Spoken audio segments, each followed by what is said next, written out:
aula de hoje vamos falar ainda sobre a questão da gestão de pessoas, porque todos os processos de avaliação de desempenho estão inseridos dentro de um conceito macro de gestão de pessoas, né? Então, hoje, um gestor de pessoas deve assumir para si muitas atividades que anteriormente, eram realizadas por uma área que concentrava atividades típicas de recursos humanos. A gestão de pessoas é vista, então, como uma responsabilidade de todos aqueles que hierarquicamente estão envolvidos com o trabalho de outras pessoas. Ou seja, todo colaborador que tem um cargo de chefia, seja em nível que for, é responsável por gestão de pessoas. Então, na atualidade, a gestão de pessoas não se compõe de regras rígidas e imutáveis. Muito antes, pelo contrário, são regras bastante flexíveis e com mudanças constantes. E estão sujeitas, né, a um dinâmico desenvolvimento, ou seja, à medida em que o tempo vai transcorrendo, a mudança vai acontecendo gradativamente, se adaptando, se estabilizando com o meio ambiente. E nas atividades do dia a dia, na gestão de pessoas, se deve levar em consideração as definições estratégicas da organização, ou seja, os planos de ação para médio, longo e até para o curto prazo que estão em perspectiva nessa empresa. Então, falando em estratégias para a gestão de pessoas, né, para desenvolver uma estratégia, né, ela está relacionada diretamente à sobrevivência e ao sucesso de uma organização. E a sua falta, ou seja, a falta de uma estratégia, certamente é um caminho para um declínio, até para uma extinção de uma organização. Então, isso é muito sério quando se fala em gestão de pessoas. E essa estratégia, segundo os autores, a literatura, ela deve vir do topo, não se referindo mais a planos secretos e grandes quantidades de papel, mas um comprometimento e uma competência. Num passado não muito distante, as organizações faziam seus planejamentos, né, de longo prazo, médio prazo, curto prazo, e escondiam isso num cofre, ninguém podia saber o que a empresa pensava para o futuro. Hoje é o contrário, nós queremos compartilhar aquilo com todos. Então, falando sobre essa estratégia corporativa, né, nós podemos descrevê-la da seguinte maneira. É uma combinação de atividades de uma empresa, de uma organização, para fazer frente ao ambiente onde ela opera. Como esse ambiente é extremamente mutável, mutante, as ações que a empresa faz precisam ser rapidamente adaptadas, a flexibilidade deve ser muito grande. E como se adequa essas atividades, né, dessa organização em relação às competências da empresa, né, em relação ao seu negócio, ao objetivo do seu negócio, e à competência das pessoas que lá trabalham. Então, juntar isto é o que pode ser descrito como uma estratégia corporativa de gestão de pessoas. Levando em consideração, né, que a avaliação final disso é que vem ao encontro das nossas buscas aqui sobre avaliação de desempenho. Então, neste modelo de estratégia corporativa em relação à gestão de pessoas, é possível se realçar 5 áreas nesse modelo.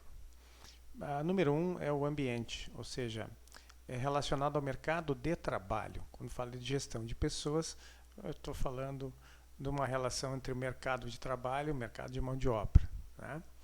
Número 2, a estrutura da organização. Isso se refere a como essa instituição é definida, né? Que modelo de estrutura ela estabeleceu para ser o seu. E o número 3, pessoas e sistemas. São o que transforma a organização nessa entidade social, ou seja, essa interconexão social de pessoas através dos meios de comunicação. E continuando então, o número 4, recursos, né, que se refere à gestão de pessoas, ou seja, recursos humanos, recursos financeiros para fazer folha de pagamento, fazer frente a essa despesa com o pessoal. E o número 5 é o planejamento de recursos humanos, né? Refere-se ao planejamento da gestão de pessoas, ou seja, pensar quem são as pessoas que no longo prazo ainda farão parte da nossa empresa. Tendo em vista as mudanças tecnológicas, os paradigmas organizacionais que vão se apresentando daqui para o futuro, que provavelmente, se acredita nisso, né, vai haver uma mudança muito grande. As empresas, então, que optaram a realizar essa mudança nas suas estratégias, né, colheram algumas recompensas, alguns frutos. A primeira coisa que aconteceu foi uma reestruturação competitiva, ou seja, elas conseguiram se adequar ao mercado de tal maneira que ficaram mais competitivas. Também promoveram uma descentralização bastante forte, levando a um empowerment na linha operacional. Em consequência disso tudo, né, houve uma internacionalização das organizações. Elas buscaram expandir as suas fronteiras. E com isso vieram as aquisições, fusões, né, privatização que foram incorporadas dos órgãos públicos de vários países.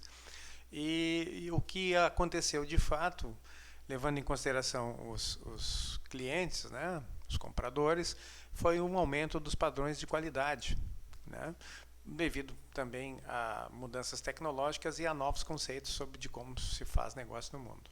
Algumas pesquisas que foram realizadas recentemente mostraram alguns fatores como os principais responsáveis por insucesso nas organizações. Começa então pela liderança incompetente, né? Os brasileiros, apesar de serem muito empreendedores, né, nos estilos de liderança eles deixam um pouco a desejar. Também a influência do presidente, do dono da empresa, né, extremamente dominante, autocrático. As organizações tendem a se dirigir para um modelo de linha de autoridade. Um alto índice de rotatividade nos níveis gerenciais, né? Quando as empresas começam a passar por problemas, a primeira coisa que fazem é demitir os gerentes. Também há um problema sério na perda de empregados qualificados, porque a concorrência no mercado por gente com qualidade é muito grande. E o poder financeiro superestimado, ou seja, a empresa acha que pode dar conta dos desafios que vêm, falando nas questões de finanças, e não consegue superá-los.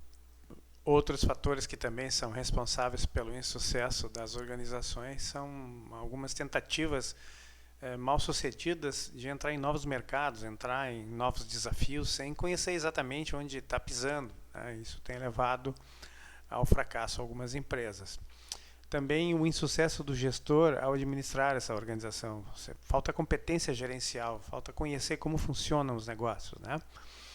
E por último, lançamentos precipitados de novos produtos ou de serviços, né? Às vezes não é o momento ou já passou o momento daquele produto ou serviço estar no mercado e a empresa não consegue perceber isso e acaba fracassando porque o mercado já reconhece como algo ou ultrapassado ou ainda não operacional, né? Não se percebe a qualidade daquilo ainda.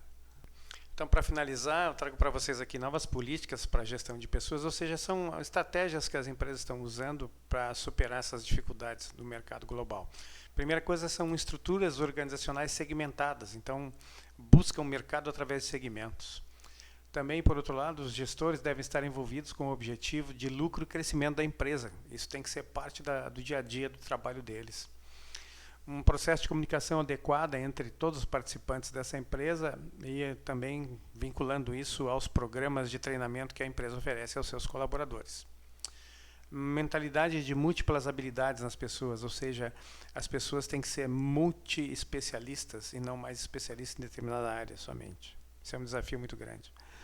Esquemas de participação de resultados disponíveis para todos os níveis hierárquicos. Às vezes isso é segmentado dentro da empresa para níveis gerenciais, do nível operacional, estratégico ou tático, né? Isso não funciona muito bem. E proporcionar então algum sistema de recompensa, né? Seja remuneração, seja algum benefício diferenciado.